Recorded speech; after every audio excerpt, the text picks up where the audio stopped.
That's right, but let's move on with the show. And unfortunately, we can't do that without getting a review out of the way. Oh, boy. Now, Jim, we came out of the Royal Rumble. Well, at least I was. I was optimistic about the direction of various things. I thought there were some good matches. You enjoyed a couple of things. Thought a couple other positive results happened, but you didn't like everything that led to it. So we go into Raw. Typically, I think one of the big Raws of the year, coming out of WrestleMania, coming out of the Royal Rumble. There are certain ones. And this was Raw coming out of the Rumble. This was Raw coming out of the Rumble. And again, it's 3 hours long. And I know we'll get into it, but they make stars with some of their attributes, the WWE, of big production and highly polished and glamorous, and it is the big show, right? I mean, it's set the wrestling content of either AEW or WWE completely aside, just as television programs on the platforms they're on and the budget they have and the production, whether it's Fox Network Television or, this multi-million-dollar production they've got on USA Network, it's the big show. There's more viewers. There's more money spent on it. That's where you see or expect to see the stars, and they're supposed to look like stars, right? And that is leading into the first segment of Raw, because that describes Cody. But as we'll see as we go through this program, one of their attributes is also one of their downfalls, as, again, there's never been a wrestling show where matches are less important and in some cases less entertaining than this 3-hour journey through hysteria. The fucking Dick Cavett show had more action in some cases than Raw does these days. But at the same time, you've got to let the people who deserve it and who can carry the segment and who need to, the chance to get over, you got to give them time to go out there and do it. But goddamn, there was just, and you're setting up WrestleMania, I know, again, but holy mackerel, I felt like they might as well have done like Kramer did in Seinfeld, brought out the fucking Merv Griffin show set, just set everybody down. The live interviews were interrupted by talk shows. Did you come away with this feeling, or was I just being overly sensitive? Maybe you're being a little overly, I don't know if sensitive's the word, overly critical. All right, well, let's go through everything and see what you think. And the first segment I thought was fantastic. Again, that's why I was talking about Cody. They did the Rumble package where Cody won it. Obviously, he makes his entrance. He's in a suit. He looks like a star, except for the thing on his neck. He looks like somebody. The fans are chanting Cody. The fans are chanting, you deserve it. But he also knows how to milk this stuff. And he has the promo and the delivery. And obviously, you can tell nobody wrote this for him because, well, if they did write it all down for him, it's all true anyway. He's telling people, he's a brilliant babyface in this environment because he's telling people the truth that they know to be true in the predominant portion of his promo. He talked about his career, 19-year-old Cody Rhodes pulling up to Ohio Valley Wrestling. Tomorrow's superstars today. I should have been a fucking Madison Avenue sales executive with these slogans. And he thought he'd be the champion in 2 years. He thought he was going to be the next John Cena. And then he runs through references, but they didn't belabor the point, but you recognize things, his bad gimmicks and his few triumphs and his peaks and valleys. And that's why this is where he fits, because if anything, in a program like this, Cody's drawback in AEW was he was overly polished and overly produced or trying to produce things, and he didn't have the program to back him up. Whether it be the little camera shots or everybody else talent, regardless whether they were wrestlers, announcers, whoever the fuck, all hitting their things and playing their parts. He loves being on stage. Can you deny this? I think it's his favorite thing in the world. Yes. So he feels it. It's his story. He's delivering these promos. It didn't fit in AEW because He needs to be, it's the theatrical presentation. And then he cuts the promo on WrestleMania, and Roman put him over, but he closed with a vow to, win this thing and accomplish his dream. He owns the ring. He's got the delivery and the inflection. And the important thing was he actually got his whole promo out and made the point and finished it and was letting that point sink in when he got interrupted. And this is especially on AEW, but a lot of times on this program or the WWE programs. So it feels like somebody's just been sent out there to start talking for a second so somebody else can come out and interrupt them. So they know they're obviously confident in Cody. They're continuing the exact story they started. They're giving him the push, and the people in their building are reacting to him.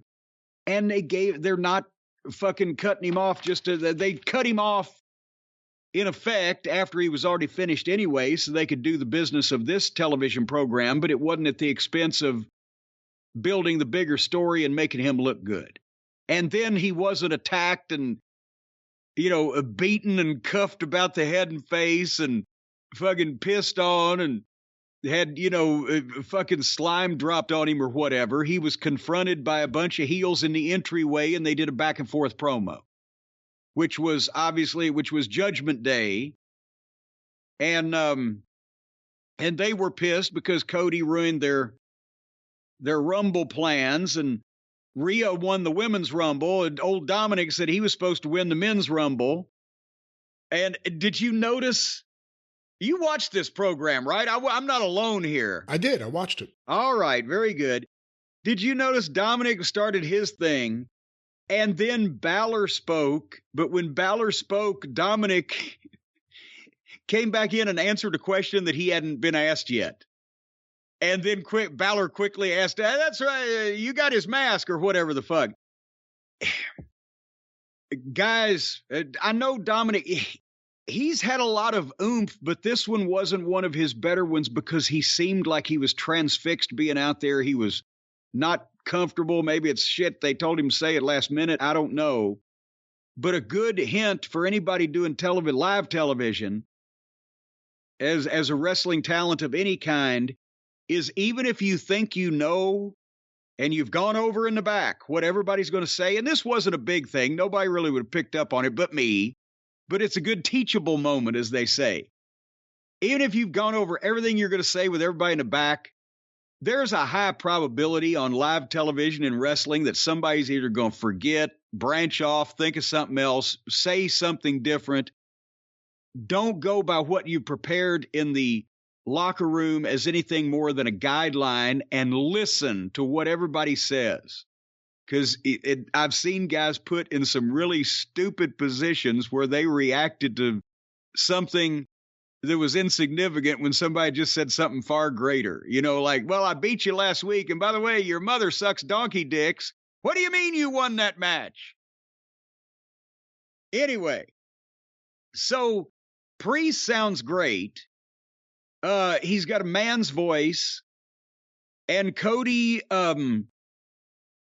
talked to these guys without just freaking out and, fucking losing his shit because he's still got bigger fish to fry. But he said, hey, it's 62 days to WrestleMania. He can play it safe, or he can kick any one of their asses tonight.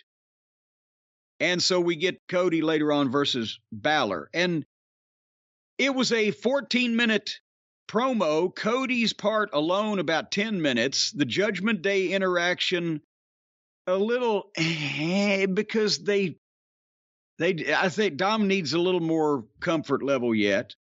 But then they went to the announcers billboarding the show, and then suddenly they went back at Judgment Day still in the entrance, and Cody shaking hands like he's Stan and Steve in Memphis with the fans at ringside, and here comes Edge and just starts wailing the shit out of Judgment Day, and they have a big pull apart with the officials, and Cody jumps down and gets involved, and off they go to the break.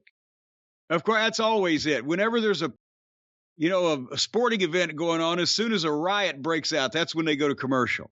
But this was a good opening segment, got everything across, I thought. What'd you think? I thought it was a really good opening segment. I think they had to open with Cody, and I think not having someone run in there and do anything in the middle of the promo was the best thing they could have done. And it was telling there were a few moments where the crowd got quiet, and that's where it usually can go one way or the other. They could boo, or they could yell boring or something to dismiss the guy doing the promo, or they could listen and follow what he's saying and get ready to react to it. And that's the way they took to Cody here. I didn't mind the Judgment Day as much as you. Maybe it didn't have oomph. Well, no, I'm not saying that I minded, and they needed to set the main event up and whatever. I'm saying maybe they could have come out a little more aggressive in the aisleway. I'm not saying jumping, but verbally aggressive. Got to the point a little quicker. Dom was kind of, I think he wasn't comfortable with everything, or he was overthinking or whatever. And it almost works with him considering what his character is. But I liked it partly because, to me, it was a little bit of a surprise. I didn't expect a Cody Judgment Day confrontation here. So that, whenever you get something that's unexpected on WWE TV, you should embrace it. You should take it in. And that's the way I treated this. And, again, they were out there for a while. And then Edge, I guess this is going to be his new thing now. He's just going to charge at them and attack them every chance he gets. Well, he's a vigilante. But good opening. Good open to the show. Beth Phoenix looks more like Valhalla than Valhalla does. What's up with that hair? What's she doing with her hair? Oh, now? but she just looks great. And how, I don't want to say this in a rude way, because how old is she now? Because she looks fantastic. But she was with us in OVW almost 20 years ago. Anyway, so then we come back to the entrance of Seth Franklin Rollins, and they're having qualifying matches to determine who goes to the Elimination Chamber, which is the February, can't even say pay-per-view anymore, February major premium live extravaganza, whatever they're calling them. And so, okay, I can buy that. Seth Franklin Rollins versus Chad Schuch. And that's first. Seriously, they've got Gable in a qualifier for the main event of a pay-per-view it's going to be the U.S. title, right? And so automatically they're just telling me it's just fucking TV fodder. So if you're going to, it's like a low-fat Twinkie. If you're going to have a competitive match for something, make sure that people can kind of half-ass question the outcome, or if you're going to just have a match to get one of your top guys over, have that, but don't try to make it both and then not show any of it, because this is why the matches are unimportant. They ring the bell for this all-important qualifying match. They start it. They go between 60 and 90 seconds, and they go to the commercial. And when they come back from the 3.5-minute break or whatever it is, there's less than 4 minutes more of the match, and Rollins wins with his finish, pedigree. So, I could have bought Rollins beating Gable in 5 minutes of airtime in a match to get Rollins over, but who are you fooling? Trade Elimination Chamber qualifier. That's just another reason why people tune a lot of this stuff out when they don't deliver anything that sounds grandiose as it is. And if you're going to have a 5-minute match or show 5 minutes of it on the air, don't have 3.5 minutes of commercial in the middle of it. You can't follow this. You can't get invested in it before it's gone. But we get 10 minutes of entrances and 20 minutes of fucking promos uninterrupted. See where I'm going with this? I do. And again, who's going to win this match to be in the Elimination Chamber, but also, I don't know if we're in the minority or if it's half the fans, but for all the fans that reject the bad comedy and the stupidity, and Chad Gable's a talented guy, he showed that in the past, this gimmick is terrible. From the moment you hear the auto-tune shush, you could turn the channel. Yeah. And then you have Franklin Rollins, who, when he's working with someone good and he's not on the mic as much, is a lot more enjoyable than when he's working with someone who the result, but also, I don't know, I'm still not over the fact that this character sucks. This gimmick sucks. What is his nickname now? He's a visionary. Or a visionary, mercenary? I don't know. I don't even know what you're talking about. What did he say? No, it's on the screen and everything. That's what the announcers are calling him. He's got another nickname now. He's a visionary or a Now, it's probably a something of that. preemptive strike to prevent Jericho from copywriting Trademark it, yeah. Let's just use Rollins. He'll have a new nickname every week. We trademark all of them. Jericho will be out of business. That's their plan. But I said it to you during the Royal Rumble when we got to the final 4 or 5, if you count Logan Paul, who was hiding, or wherever he was at that point. Rollins was the one that, again, he's a really talented in-ring worker, but I'm just so sick of him. And this character, you want to talk about a character that comes across fake. There's a way, he can't even fake laugh and make it sound good. Yeah, I'm telling you. He's just, what is he? He's like the Joker, but he's not the Joker. He's the Riddler, but he's not the Riddler. We go back to, he's acting like he's on PCP. I really can't stand the Seth Rollins character, and his promos are terrible, and they got to do something else with him. But again, perhaps I'm in the minority. Well, you could be a minor, but you could be of age. We don't know. It's that voice. You don't want to hear that. We'll talk about it later on, but even insulting Punk, he was doing the voice. And again, I go back to, okay, if your gimmick is going to be that you are somehow insane or offbeat or whatever, make people believe you really are. We just thought in the 70s, handsome Jimmy Valiant was just possibly he had taken so many drugs on tour with all the rock stars that had fried his brain. But wow, what a character. And we say that in the positive way of character, as in what a character, rather than he's got a character. Just so you know, I have a list here. Seth Rollins and Seth freaking Rollins are his two official names. Also Seth Franklin Rollins.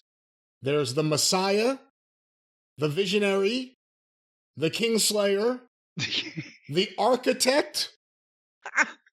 And those are the ones, according to this website. As of now. He wanted to change his name to Bill Ding for that architect, but all right. Anyway, the next match. Oh my God! After now, by the way, we are. See, I'm referring to my notes here because by the time we have finished with Cody and Judd, we're 35 minutes almost into the show, and we've seen literally 5 minutes of actual wrestling on the air. So then we come up with Io Sky against Candy LeRae. And Candy was wearing fairy wings with her purple hair, doing a parade wave. She might weigh 95 pounds. Her work is the shits. She looks like every indie girl wrestler doing moves that she has practiced like a cheerleader instead of a competitive fighter, and she might work in AEW because of the indie darlingness of her. But for the WWE, again, what kind of photographs do her and her diminutive husband have of the upper executives, or is this their settlement from Vince? I'm wondering if Vince sexually bothered Gargano and Candy came in and beat him up for it. I don't know about that. I don't know, but this is when I get pissed that talent like the Briscoes were never on a big national television, or the WWE has botched so many guys with bad gimmicks, or the Max Dupree things of the world, or the whatever the fuck they've done to people. But we get 15 minutes of Candy LaRue. The only one blander than her is her husband. It's amazing. I said this a long time ago, and I thought about it again watching Raw. That scene in Boogie Nights, the New Year's Eve party from 1980, where the guy shows up with the rather bland-looking kids who look like they need to shower or put makeup on, just something. Because these are the next stars. Meet boy, meet girl. That's this. You see all the other stars, and then it's Gargano and his wife who were just bland. Again, if you want someone to go run through the moves, Gargano could run through the moves without making any facial expressions, but he can kick at it 2 3/4, and that's what really counts, isn't it? And she's his wife, who was made famous by working with Joey Ryan over and over again on the indie scene. So I don't think anyone cares, I think. But how do they I don't think anyone cares. How do they get television constantly in the biggest company in the world? They need to justify their women's division. And they can't just have the top people there be the division. And they fill the ranks with other people that fans don't care about. Like Candice LaRue, or whatever her name. Is that her name, or is it LaRue? What? Well, now you got me thinking. Now I don't what remember. Is it? It's all right. Moving forward. Please. Let's go to the star of the women's division, because did you notice who came out at the top of the 9 o'clock hour Eastern time? Rhea Ripley is making her entrance. She's entering the ring. Not only did they put her over in the Rumble, they've got lots of faith in her. You can tell, again, by placement and by the fact that, once again, she cut a promo that made a point and wasn't interrupted. And I can give you one reason why I believe that they are finally, well, I won't even say finally. They've been using her for quite some time, but that they've realized what they've got is because look at what she's done. You see the pictures of when she first came to NXT or whatever. She had blonde hair. She looked like every other blonde Barbie talent that they've signed over the past however many years. No, she didn't. That's the interesting thing. She looked better. She was a knockout. She was gorgeous, but that was part of the thing is they've had a bunch of gorgeous women over the last 20 years. But from that, she has slowly developed and changed not only her in-ring work, which is, as we've said, is so advanced for not only this level of her experience, but also for any of the women in the business, in any company. I'm not talking about fucking Chigusa Nagayo that can do the off-the-top backwards tombstone pile driver through the whatever. I'm talking about working. Her fucking professionalism and working has increased, but also she's changed her gimmick to something that's completely unique and looks totally different and looks like an action movie star. And she's developed her promo. She speaks well. She's got inflection. You know, and she referenced the last time that she faced Charlotte. It didn't go well a few years ago, but now it's going to be different. She's basically the future. And she got the point out and chose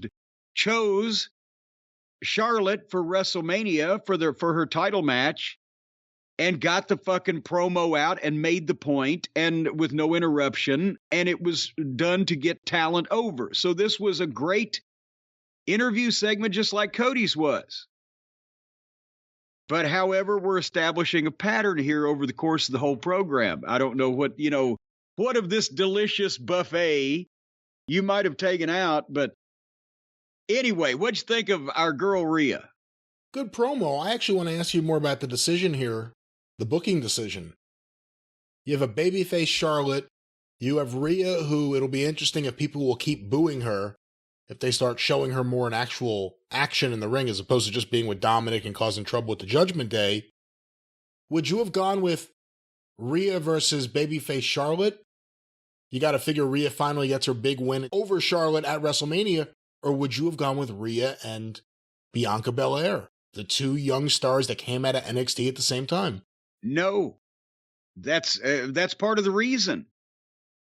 Because Charlotte is established for a longer period of time, has been more decorated, and is technically I know every girl has their fans, and Bianca's got a lot of fans, and I'm not trying to insult anybody, but it's just a fact that Charlotte is established in the pecking order, both in the WWE office and in people's minds, as she's been on top longer.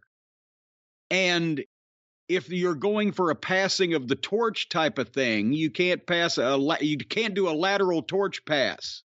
Bianca's about the same level as Ripley in terms of experience, in terms of tenure in the company and whatever the fuck. So leave that open-ended.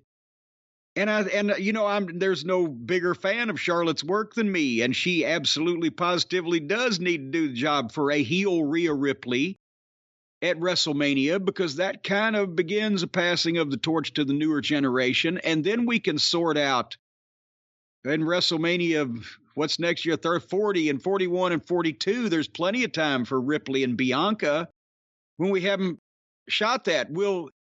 Charlotte's been working for I'm not saying she's ready to be put out to pasture in an iron lung, but she doesn't need the belt.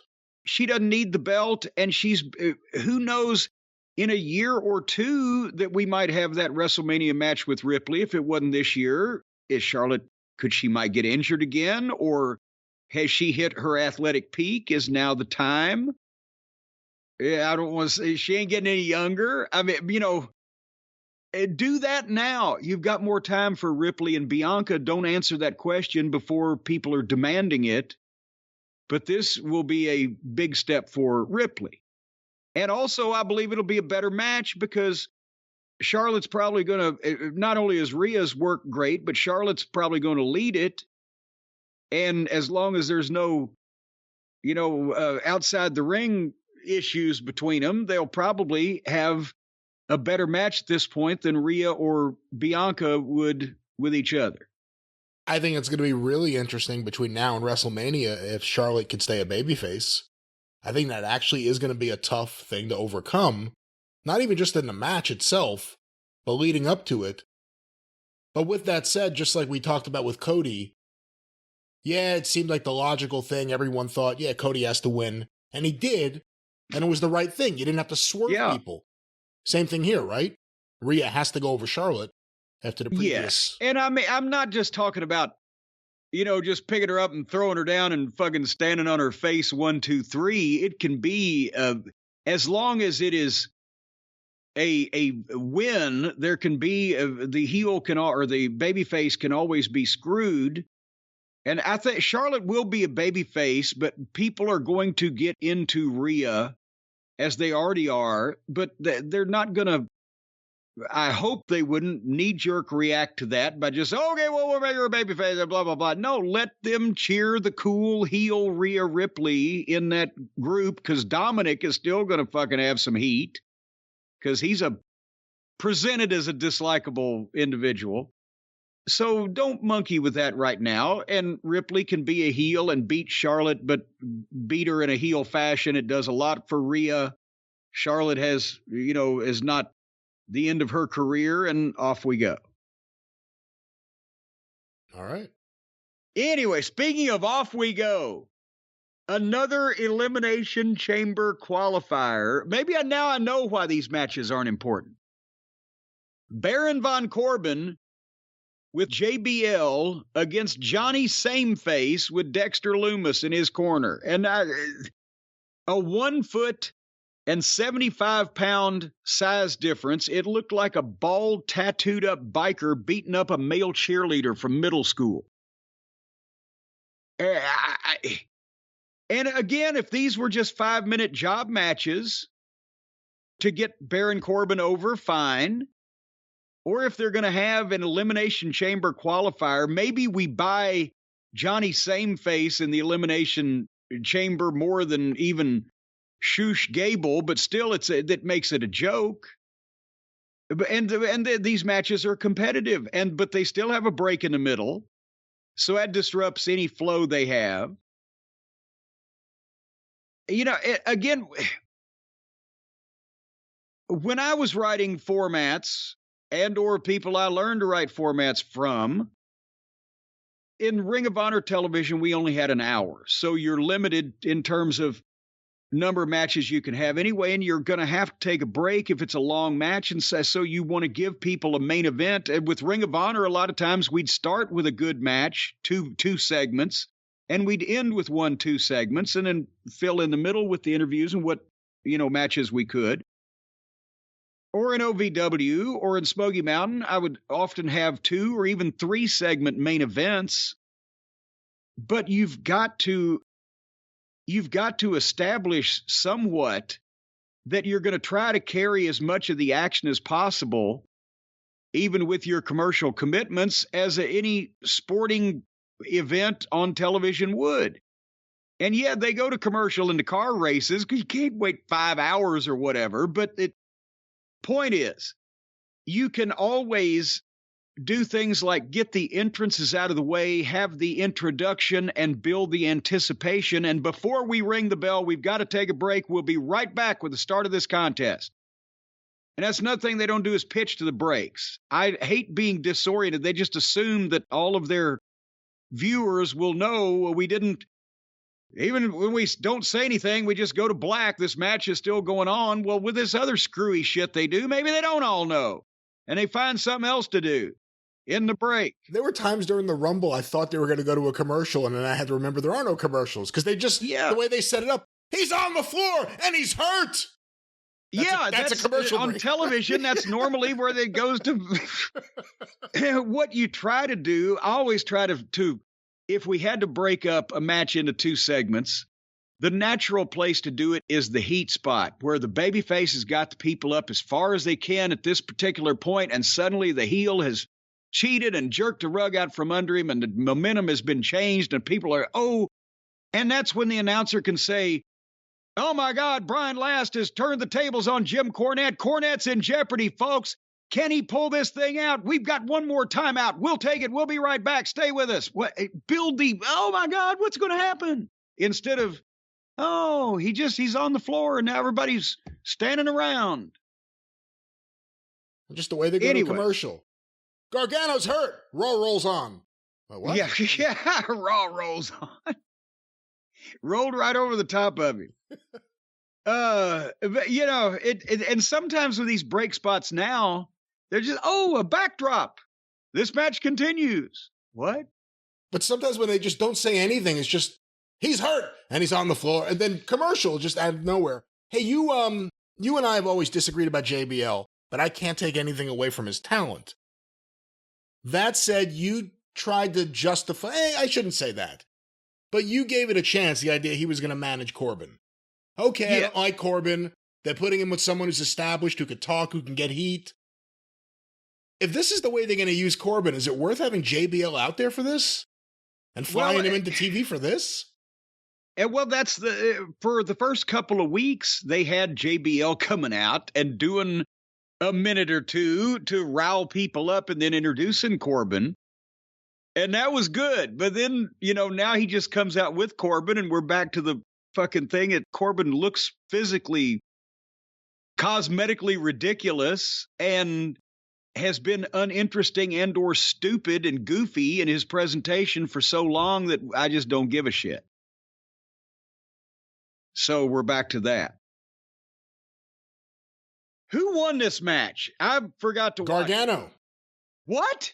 I believe so. I didn't watch the end of it either, but I saw a graphic later on for the Elimination Chamber. Wait a minute. I thought this was just to get fucking Corbin into the Elimination Chamber. You mean his fucking same face? Hold on. Baron Corbin. I'm going to look it up just to make sure. Please. Yes, we can't put false information like that out. That would be accusing them of complete insanity and fiduciary irresponsibility to the stockholders. Hold on. I'm trying to find this match. Baron Corbin versus him. Gargano defeated Baron Corbin in 9 minutes and 30 seconds to qualify for the Elimination Chamber. Oh, my God. That's what I was saying. Why would you bring JBL in to manage this guy if this is how you're going to use him? Remember at the top of the thing when I was talking about this, I said maybe I can believe same face in the Elimination Chamber a little more than Shoosh, but still it's ridiculous, and they did it. I thought you knew that when you said that earlier. No, I didn't watch this. They put him in with the grown folks in the main event of a fucking gimmick match. My God. That's like taking a fucking accountant from your local fucking IRS fucking, what was that goddamn tax service? H&R Block, your local accountant from the H&R Block office, and sending them to NASA to go up on the space shuttle. The fuck. All right. Well, they just had the most watched Royal Rumble ever. Amazing how that can happen when it's available to 20 million people for $5 a month on the cock instead of charging $50 for the pay-per-view. It was one of the most viewed, if not the most viewed, I guess that's what they said here, ever. How many people do you think listen to the Royal Rumble, or perhaps how many people do you think listen to something else during the Royal Rumble? Oh, shit. We got commercials, don't we? That's right, we do. Well, son of a bitch, you know what? This time of year, everybody's talking about the changes. The New Year's revolutions, the things you're promising yourself you're going to do, you're going to quit the bad habits. That's all well and good and everything, but most of the time, folks, I say again, bullshit, unrealistic, because small changes to your routine can make a big impact. You don't have to break the bank to make a big deal purchase. You can do small things, and it can be part of a big change if it's something you use every day. So you don't have to think glorious about how you're going to change the world, cure cancer. Just start out with a good pair of quality everyday earbuds from Raycon. Premium audio at the perfect price point. You can build your great habits off of that. Now, you can listen to music when you're working out. You're going to be in better shape. Or when you're walking, you're going to be in better shape. You're going to be happier. You're going to be breathing oxygen. Or you can have your own soundtrack to muffle out distracting noises that stress you out so you'll feel better mentally and physically. And now the Raycons, they got everything. The battery lasts all night. For heaven's sake, they start at half the price of the other premium audio brands. You don't have to choose between products. You can get one of each, whether they are the everyday earbuds or the low latency gaming headphones that I understand now that they have. And boy, they're low and latent. And they're headphones that game. So you don't have to choose because these things are priced so low, you get one of each of them. And you'd still pay less than you would with some of the other brands, charge you with the giant markups with these other people. And the Raycons, they offer buy now and pay later options. Every purchase has an easy and free return guarantee. And you know all the functions and all the features, the 3 customizable sound profiles. You got front, you got left side, you got right side, all profiles. The earbud tap functions, you can literally tap your earbuds and watch the juice pour out of them. And you got noise isolation when you want to go deaf, awareness mode when you want to achieve a higher state of consciousness. You know, I think you might be reading all of these the wrong. Well, you're reading them right, but I think you may be interpreting all these things the wrong way.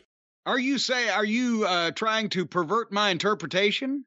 No, I think your interpretation's perverted on its own. I'm trying to revert. Well, thank you, doctor.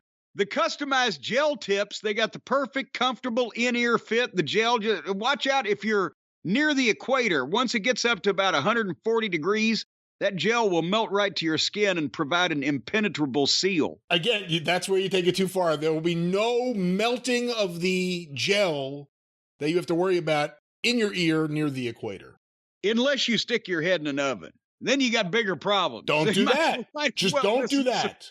Might as well listen to some music if your head's in an oven. You know, here's the thing. A lot of people have falsely claimed that they stuck their heads in microwave ovens. But how did they get it to come on if the door wasn't closed? See? Who's claimed that? That's the way you can tell. Well, you've heard people tell those stories. No, I have not. You know, these Raycons have crystal clear call quality. Can you make phone calls with these things? Well, you can make a phone call on your phone. You could answer it and have the earbud in your ear to listen to the phone call. So you're listening to your earbuds. How can you hear what the guy on the phone is saying if you're still listening to your earbuds? It's on your earbuds. Your earbuds picks up the transmission via Bluetooth. Bluetooth technology. Well, I went to the dentist and he told me that had to come out. The one that I had that was blue. It was turning black, but it was still blue. We were going so well, and then... Nevertheless, well, so you can hear the guy talking to you on the telephone in your earbuds. Well, see, I thought I was just hearing voices. I called and made an appointment with the doctor and everything. Son of a bitch. Also, they're water and sweat resistant. So no matter how nervous you get, you're sweating, you're shaking like a dog shitting peach seeds, you're still not going to be electrocuted. And if you can dunk your head in any body of water or bucket of water, you can go underwater in the bathtub or the hot tub or whatever, because they're water and sweat resistant. Of course, now, do you go come back eventually. Do you go underwater in the hot tub? Well, it depends on whether it's bubbling or not. You know, if it's just sitting there, well, I don't put my head underwater anyway, but I can see how people would. But if you goddamn go underwater when all those jets are on, fuck, it's just bend over sometime when those jets are on. If you're naked, you'll get water up any kind of orifice that you fucking leave exposed for long. So I wouldn't recommend that. What do you mean you wouldn't put your head underwater? I don't put my head underwater. I mean, my eyes, my nose, and my ears, no. Are you talking about in a pool or like in the shower? Are you Anything? Well, a shower is not technically underwater. The water is fucking falling all over. Wait, hold on. Before we get back to that, right now, go to buyraycon, BUYRAYCON.com/JCE, and you're going to get 15% off your Raycon order. That's buyraycon.com/JCE, 15% off anything you get off of buyraycon.com. That's with the /JCE. But back to the shower. The water is coming over the top of your head and falling on past. It's not a body of water that you are submerging yourself in. So, but no, I don't open my eyes underwater. I don't get my ears underwater. When was the last time your head was underwater? Probably 35 years ago. Last time I would have jumped into a swimming pool and momentarily dunked before I came back up. What caused you to... I don't like that anyway. Okay, well, I was going to say what caused you to Because I don't like getting water in my ears. What about earplugs? I don't like earbuds. I don't like having things in my ears. Other than Raycon earbuds. Other than Raycon. But I'm talking like a plug. If you put a plug in your ear, you're just going to push earwax all the way back into your brain. Well, clean your ears. Don't have earwax everywhere. Well, goddamn, if I'm not underwater, how can I clean them out? See, it's a catch-22. How do you feel about Q-tips? Do you use Q-tips to clean your ears? I use Q-tips gently, yes. You don't shove it all the way in. It's just like the Raycons. You just put them in you don't have to shove them. They go. They're slick. Every once in a while, you can lubricate them. Got some, butt plug lube or something. It might make it easier. But I wouldn't do that. Don't use lube on anything you're putting inside your ear, let alone whatever lube he's talking about. I had a follow-up question, but now that's gone. Well, the point is, and I don't open my eyes underwater. I don't want water in my ears. I don't want water up my nose, and I don't want water in my eyes. You can wear goggles. Oh, that just looks foolish. I mean, it looks foolish. You're underwater. Who's looking at you? I'm not going to be underwater because even if my goddamn, how can you get your eyes underwater when your nose and your ears aren't underwater? What am I standing on my fucking head being lowered by a goddamn rope? The nose is the easiest thing to control because if you're not sucking in water through your nose, it's not going to really just pour into your nose. I don't want to give it the opportunity. And you can pinch it if you really were worried about it. If I pinch it, it'll bleed. I'm susceptible, I'll have you know. I'm trying. I'll take your word for it. What fucking glorious thing am I missing out on in life by not dunking my head in a bucket of water? What am I depriving of myself here? That I don't fucking stick my head underwater. Well, swimming is wonderful. It's a wonderful thing to do. Actually, you can swim without putting your head underwater. You can't really swim. You have to go under the water. You have to move and groove under the water. I'm going to swim across a fucking pool from one side to the other. I've got time. If I was in a hurry, I wouldn't be in the fucking swimming pool. How are you going to swim from one side to the other without getting your head under the water? I do it all the time. How? All the time? Where? All the time. I used to whenever I was in a hotel pool. Well, you lean on your back and you because I'm a good floater and I get on my back and I do the little strokes with my arms and I kick my feet. I just kick my feet up, baby. And I can propel myself across on my back and then I can go forward if I've got my feet out and I'm kicking my feet and I'm doing the breaststroke thing with my head up, kind of like a little dog paddle. All right. I can get anywhere I need to go in a swimming pool without putting my head underwater. But you can get there faster underwater. Again, why am I in a hurry? Well, I mean, sometimes it's relaxing recreation. What am I gonna? I'm trying to fucking take Mark Spitz's spot on the fucking U.S. Olympic team. Well, Johnny Weissmuller is going to be disappointed in me. Well, he's dead, but you may want to work out in the pool, and sometimes it's fun to just see how fast you can go from one side of the pool to the other underwater the whole time. No, it's not. No, it is fun. I've done it. You haven't done it. It's fun. I don't have any urge to do that. That's not something I would consider fun. That's something I would consider intentional, almost drowning. Someone takes something you care about, they throw it into the center of the pool. You have to jump in the water to get over there to get it. What do? I grab them, I throw them in the fucking pool. I won't let them out of the water until they bring me my shit back. When they pushed you in the pool at Vince's house, what happened? That would be the last time my head went underwater. That was 1996. I fucking come out and went, hey, what the fuck? And proceeded to fucking float over, actually back on my back. I backstroked over the edge and climbed out. And what the fuck? And then... See, that's the best part. Not that they pushed you in and then you just, God damn it, you swam right to the edge and popped out. You had to slowly backstroke out of the pool. I backstroked out of it, and then I got up, and then Vince gave me a pair of sweatpants and a T-shirt that he had in the house that was dry, and gave me an old coat of his that was 3 sizes too big because he has arms like 6 inches longer than mine, and he was a tall man. But it was a designer coat worth like $500. He said, here, if I can take this home, I don't ever wear it. They say that when a bloody Dynamite Kid showed up at his locker room in '88, he said, I can't believe you didn't go down. Is that what he said to you? I can't believe you didn't go under the water. And then in front of him and Pat, you just slowly backstroke right out. I was out real quick. I went under for a second, but I was out real quick. All right, we're talking about Raycon. No, I finished that a while ago. Oh, did we? Came back. Yeah. Well, remember? Let's remind the listeners. Raycon.com/JCE is how you get 15% off. I said that several times. And then we went back to your delusions about me trying to drown myself. Well, it is my show. Well, I wouldn't dream of getting in the way of your show then, so do it. Well, let's return to someone else's show. Vince McMahon's show, it turns out. So now you want me to do something else? Well, we have to finish what you started. You don't want to be considered a quitter. Come on, baby, finish what you started. It's incomplete. The VIP lounge with MVP was up next. And again, a pattern is developing. None of these things is bad in and of themselves, but here now we've got an interview. We've got a talk show in the middle of the interview segments.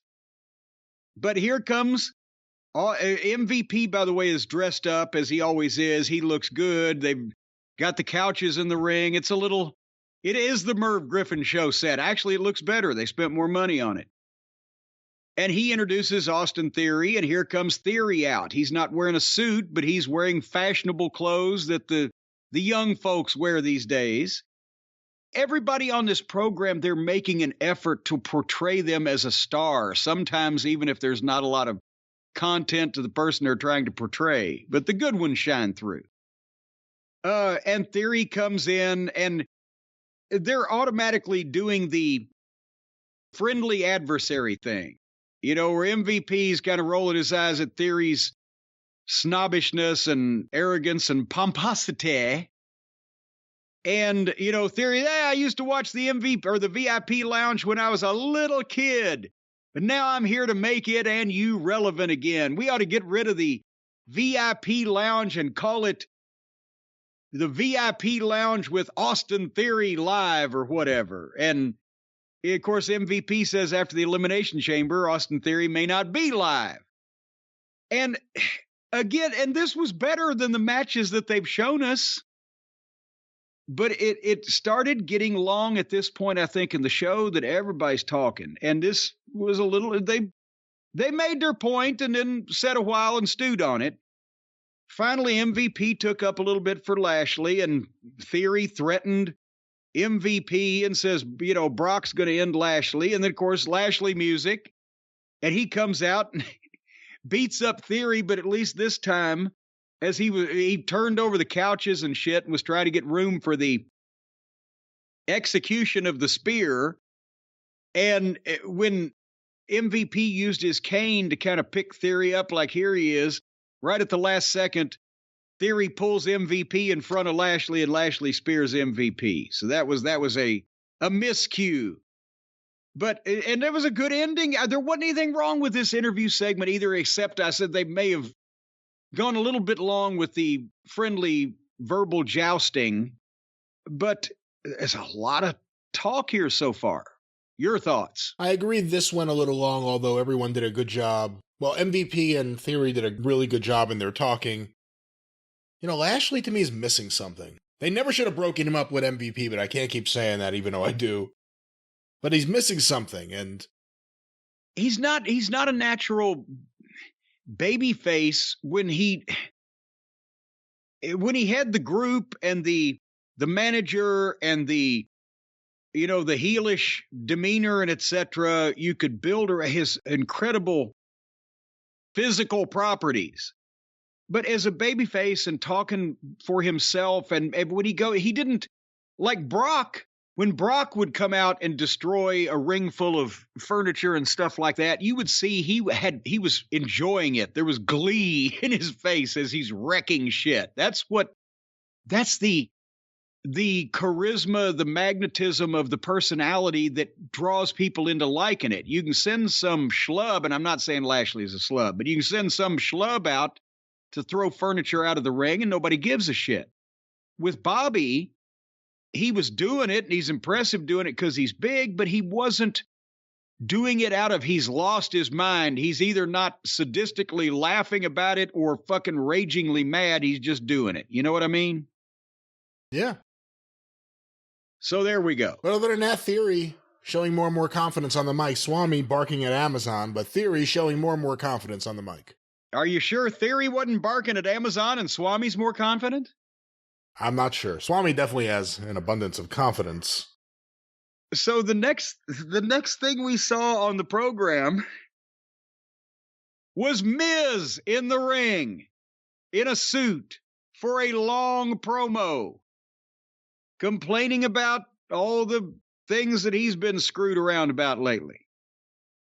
And then Adam Pearce comes out and says, well, you're always wanting opportunities at this and that. Well, I've got somebody that wants an opportunity. It's been in my office all day.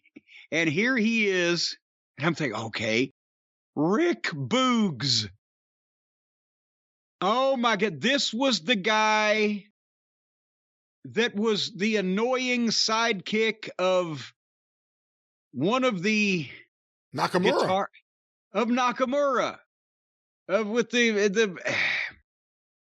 And I guess he's been hurt, but he had an annoying gimmick before, and now he comes out to the screeching entrance music, playing not only air guitar, but also air drums, bopping back and forth between, he's going to shake his head to the point where he gives himself an aneurysm, and he's on his knees playing the air drums, and he's out playing the air guitar. He's got Ultimate Warrior tassels on his boots. And he wants to wrestle Miz. Pierce wants him to wrestle Miz. Miz wearing a $10,000 suit. And he can't wrestle. And I wrote, he can't wrestle and I can't watch it. And as I was going to hit the button, basically old Boogs beat Miz up for 30 seconds and fucking pinned him with a pretty stiff fucking looking power slam. So apparently now Miz's gimmick is they're just going to have people come in out of the crowd and just beat him up and beat him, which I can't argue with. That's the right place for him. But again, promo segment followed by interruption, challenge, and 30-second, not even match. Just, the guys, all right. I understand they say this Booger fella is a great athlete. And I bet you we'd care if they'd ever presented him as anything other than a complete fucking imbecile. What do you think? I just looked him up. Rick Boogs, his real name is Eric Bugenhagen. Amateur wrestling career. Wrestled for the NCAA Division I University of Wisconsin team. Trying to see if he's not laid out well here. Well, he's a legitimate athlete, as well as apparently here it says comedy, weight training, fitness, comedy, and mindset. Mindset? What? Was that Chris Angel's magic show? No, that was Mind Freak. These are I his bet genres. he wanted to call it Mind Fuck, but they probably wouldn't let him. Okay, this guy's been in the wrestling business 2 or 3 years. We've been seeing him.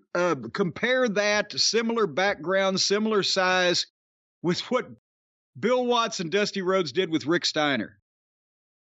2-3 years into Rick Steiner's career, he's pretty much almost a main event guy in WCW by that point, and he's over like crazy, and this fucking guy is, yeah. Someone's going to say you're complaining about him because he's goofy. Who is goofier than Rick Steiner?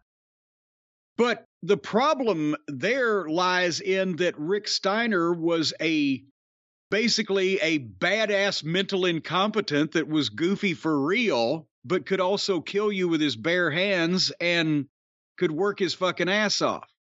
He didn't go around doing purposeful comedy skits or fucking acting like a goddamn deranged maniac playing musical instruments that aren't there. And he beat people. And he looked good doing it.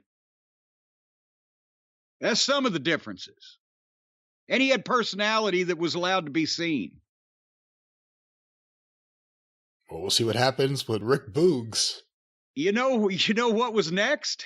I don't know. An in-ring promo with Bayley. And at this point, I'm like, what in God's name? And again, she can talk. Of all the girls, she's one of the better ones. But I zoned out until here came Becky Lynch to interrupt. And she's, of course, mad about the cancellation of the cage match because she was attacked and, didn't get the cage match she wanted. So she's trying to get it from Bayley. And finally, she's, oh, hold on. And she goes back in the entranceway and drags Dakota Sky out on her fucking ass. Dakota Kai. Let me just correct you, because you said this on the other show and a bunch of people sent emails to the Drive-Thru. Apparently, Dakota Sky is a deceased porn star. So let's just clarify, different person. I didn't even know she was sick.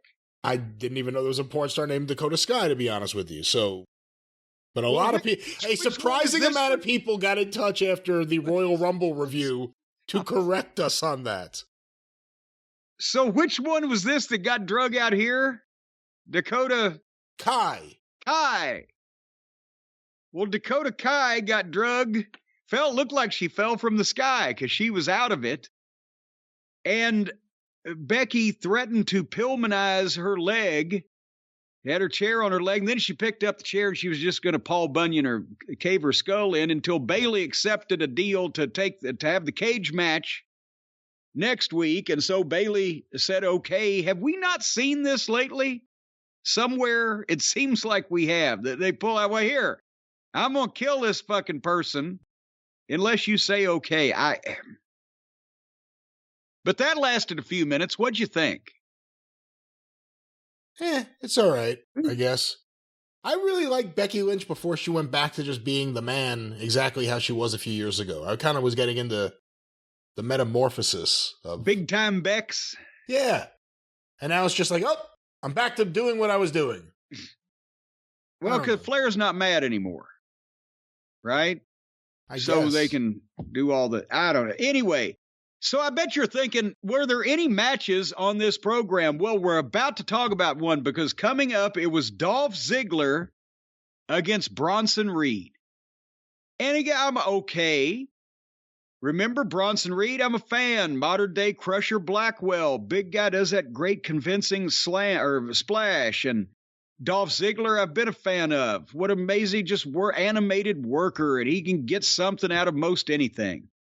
And obviously, I'm thinking his job here, because they've been using him to do jobs and send him to NXT to lead some of those guys. Dolph is going to get Bronson Reed over like a monster here. And I'm fully confident that he could do that, except this thing didn't go 2 minutes. I mean, he put Bronson Reed over with a splash off the top 1, 2, 3, but it wasn't like he had this great match with him to make him, he looked like a beast, but there wasn't much to this. And I'm thinking they are featuring Otis and Shoosh Boy on this television program, and they use Ziggler like this. When if they just said, Dolph, you're a veteran. You can do almost everything. You got 10 minutes. Make this guy a fucking monster and fucking, let's see what he's got. Let's get him ready for some main event. Or just, this is the squash match that I was wanting out of Gable and Gargano. But a guy that can go, we don't see him. So there's 2 minutes of wrestling. So now wait a minute. Let's go back to the start. Rollins and Shoosh Boy got 4 minutes of their match on the air. I don't know how long Io.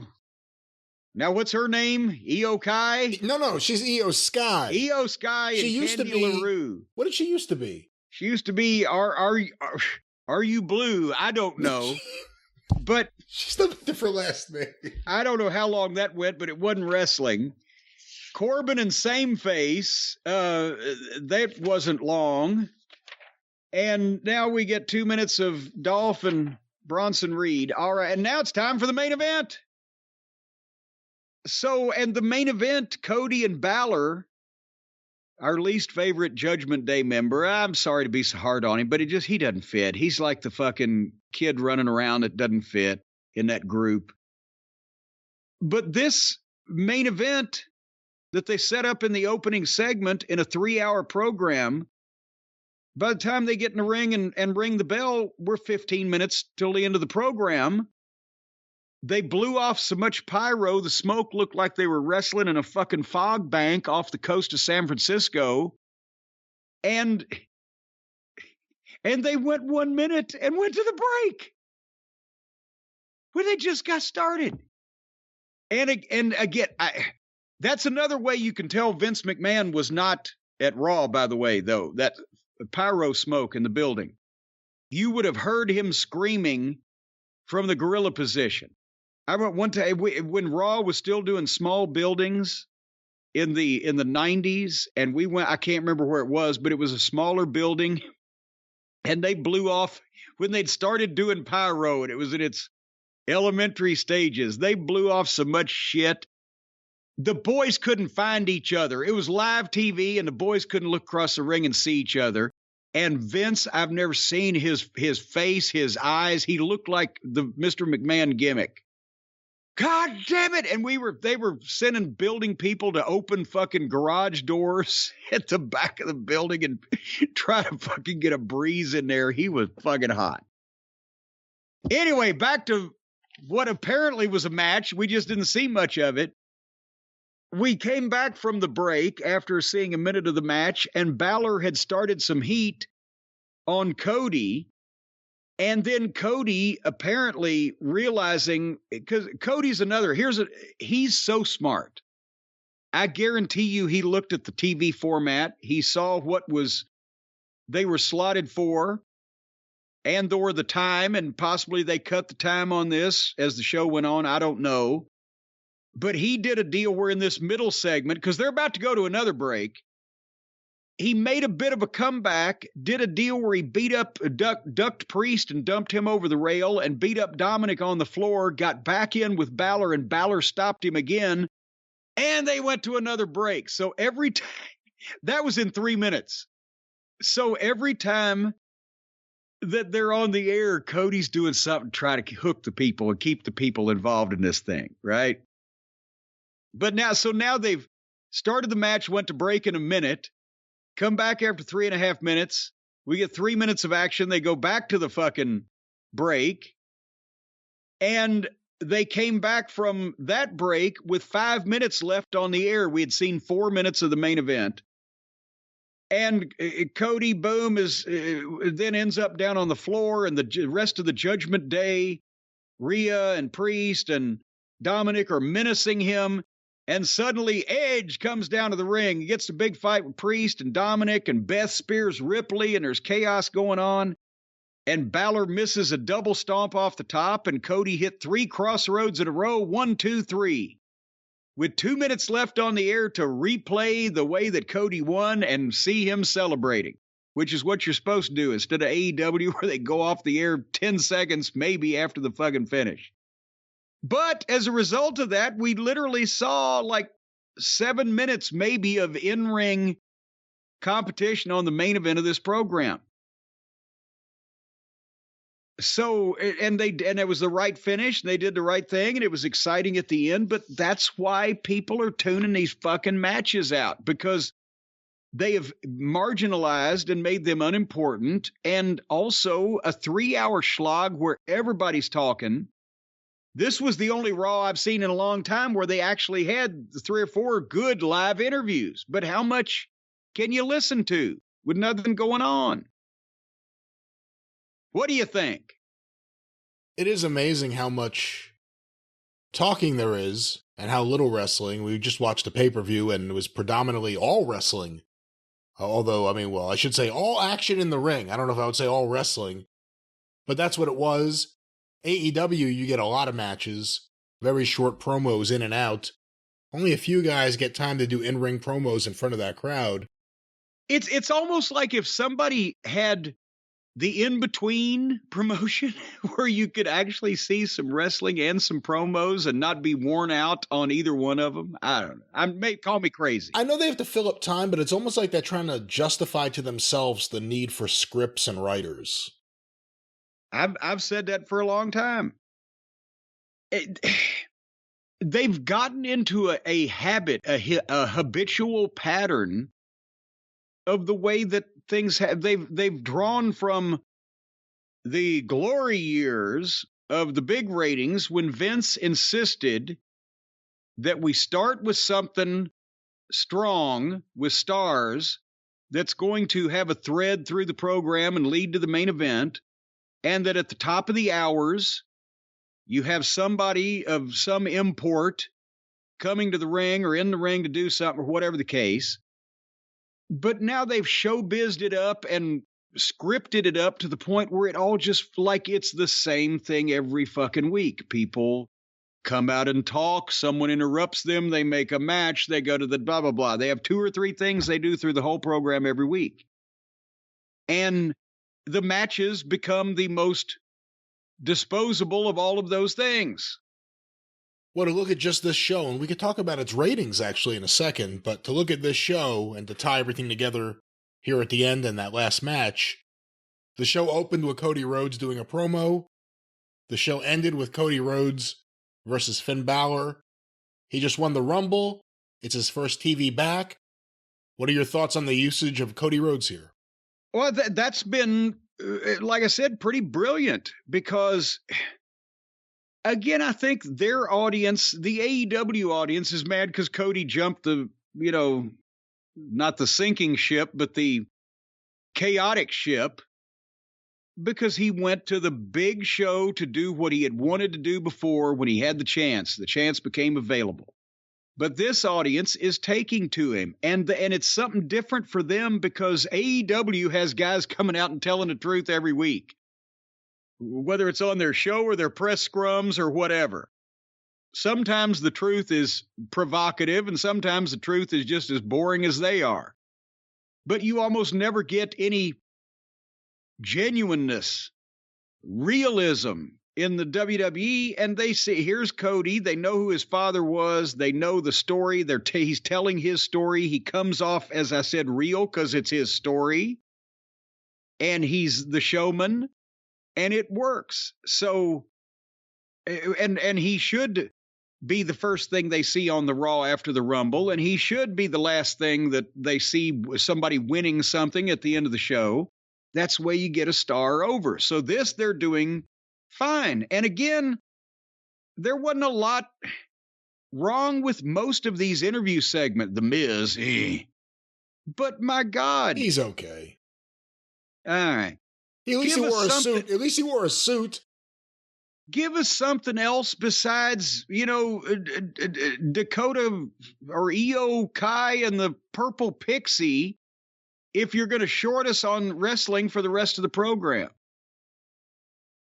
That's my thought. What were the ratings for this broadcast? And that, because we've asked this before also, and I don't know why we haven't done this before. We know it's a 3-hour program, and ever since they started 3 hours, there is attrition in hour 3 from people just either burning out on it or you're fighting sleep as you go toward 11 o'clock. But in the old days, in the popular days when the program had high viewership, we gained toward the end because the main event was Undertaker, Austin, Rock, Triple H, Foley, whatever the case. AEW's pattern has been that they lose a large chunk of what they start with. WWE doesn't normally lose that big of a percentage. Where were they at on Raw? Well, let's talk about the ratings for Raw. We get a lot of requests because we do talk about the ratings for Dynamite to do a comparison and also show the other side, so we'll do that here. These were compiled by Brandon Thurston from WrestleNomics. Raw's overall rating was 2,114,000 viewers. Segment 1, which was Cody Rhodes' promo interrupted by the Judgment Day, 2,307,000 viewers.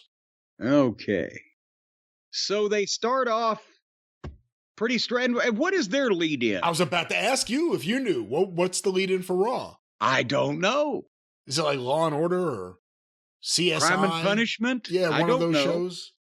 I have no idea, but we got to investigate this further. But go ahead. Segment 2, 8:15 to 8:30. The continuation of the segment from before with Cody Rhodes, the Judgment Day. Edge comes in. Also, Seth Rollins versus Chad Gable, including picture-in-picture. 2,175,000 viewers. Okay, so again, I think they hung out for probably the end of that promo and then saw Shoosh Boy come into the ring and said, all right, we can make a sandwich or do whatever. Segment 3, 8:30 to 8:45 p.m. The final several minutes of Rollins versus Gable, as well as Candice LeRae versus Io Sky and picture-in-picture. 2,218,000 viewers. And they came back when they got rid of Gable. So again, we're in a range of 130,000 viewers, which is somewhere, just math off the top of my head, around 7 or 7.5% of the audience. So this is kind of normal fluctuation. Segment 4, 8:45 to 9 p.m. Candice LeRae versus Io Sky with another picture-in-picture, as well as, it says here, recap. I don't know what was recapped. 2,177,000 viewers. And they went right back to where they were in quarter 2. So, but again, same range, same fluctuation. The 9 o'clock hour, 9 o'clock to 9:15, segment 5. And that's where Rhea Ripley was in the ring. That's right, Rhea Ripley live promo, as well as Seth Rollins' backstage promo. 2,259,000 viewers. So they picked up 82,000 at the top of the hour with that strategy. And the way I see it, more than 8 o'clock, 9 o'clock is where you got to hook people so they'll be there at the end. Yeah. And also 9 o'clock and 10 o'clock to some extent, but 9 o'clock, the homes using television level is still higher. So when there's switching around, that's why the theory is you want somebody important or something interesting going on to, if somebody checks in, well, let's see what the fuck. Oh, shit, there's The Rock. I won't go any further. If they tune in to see Johnny Sameface, they go, well, let me see what's on the fucking Turner Classic or whatever. Well, speaking of which, segment 6, 9:15 to 9:30 p.m., Johnny Gargano versus Baron Corbin, including picture-in-picture. 2,162,000 viewers. So they dropped 97,000 on Sameface. Segment 7, 9:30. And by the way, that's the first time they've broken the range they were in for the first hour. They're 13,000 lower than the quarter 2. Segment 7, 9:30 to 9:45 p.m. MVP's VIP Lounge with Austin Theory, as well as Bobby Lashley coming in there, and a Finn Balor backstage promo. 2,189,000 viewers. They get some names in, they get another 27,000 people. Segment 8, 9:45 to 10 p.m. The Miz's live promo, as well as him versus Rick Boogs. The Maximum Male Models backstage angle with Alpha Academy. I was fast forwarding. Maybe other people were too. 2,062,000 viewers. Ooh, so now they've lost another 127,000, and they are, they're 245,000 below where they started. And they put the job squad in. All right. Well, segment 9, the 10 o'clock hour, 10 o'clock to 10:15 p.m. Becky Lynch and Bayley's promo battle, as well as Dakota Kai getting beat up. 2,080,000 viewers. A slight fluctuation there, 18,000 different. So that's the second hour, and we start the third hour. Segment, I believe this will be 10:15 to 10:30 p.m. Adam Pearce's backstage promo and Dolph Ziggler versus Bronson Reed. 1,973,000 viewers. Ooh. See, this is where fatigue would start to set in, and even if you want to see the main event, you know it's going to be a while. But that's the first time they've dropped below 2 million in 2 hours. Segment 11, 10:30 to 10:45 p.m. Asuka and Carmella's backstage angle, as well as Boogs, Elias, and Street Profits backstage angle. Yeah, I skipped all that shit. And Balor versus Cody Rhodes starting. 1,885,000 viewers. And finally... No, wait a minute. Hold on. 1, 2, 3, 4, 5, 6, 7, 8, 9, 10, 11. Okay, I'm sorry. Hold on. Where did I put my... that's what happened. I grouped that in there with that, and that's with that. So, yes. So now, the last quarter 12. Quarter 12, 10:45 to 11 p.m., the main event, which started in the previous segment, Finn Balor versus Cody Rhodes. 1,880,000 viewers. So that's interesting. Basically, whoever hung out for the main event stayed with it. There was 5,000 people difference out of almost 2 million in quarters 11 and 12, so they didn't tune it out. So AEW does not have, WWE does not have that, at least in this instance, like AEW has, where they just continue to plummet toward the end. But at the same time, you can see that they'd be so much better off, besides for the rights fee, if this was a 2-hour program. They were not below 2 million people one time in the first 2 hours, and then it just, they still only lost from start of hour 3 to finish of hour 3. They lost exactly 200,000 viewers, which is basically 10% of what they started with. And in AEW, it's more like 30 or 30 or 25 or 30 or 35%, I guess is what I'm trying to say. If you start out a show hot with Cody doing that promo, and you know you're more than likely going to have more viewers there than maybe anywhere else in the show, just because of the lead-in and everything else. And the main event's not going to start until 10:45-ish. Should there be something done at 9 o'clock where you have people checking out the show? Not just a recap, but should there be a fresh angle or promo or something that applies to what started earlier and what will finish at the end, just to draw people in who are just coming?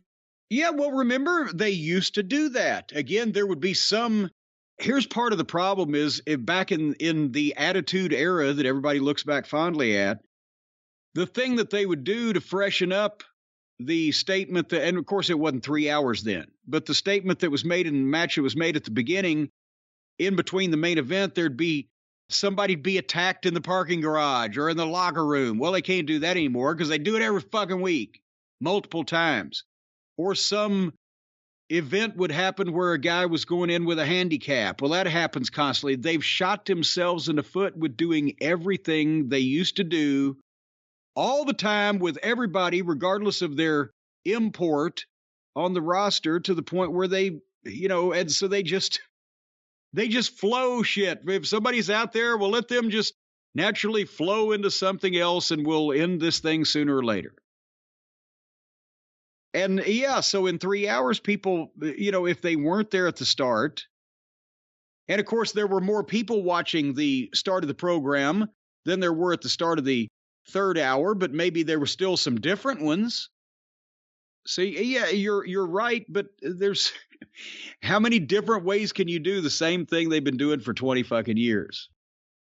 Sometimes you just got to make the matches real important, and you could, instead of all the constant talking that the writers write for people who can pull it off in varying degrees of success, maybe they ought to just go back for locker room interviews where a guy gets 2 minutes to fucking fire people up about what he's going to do in an hour and a half.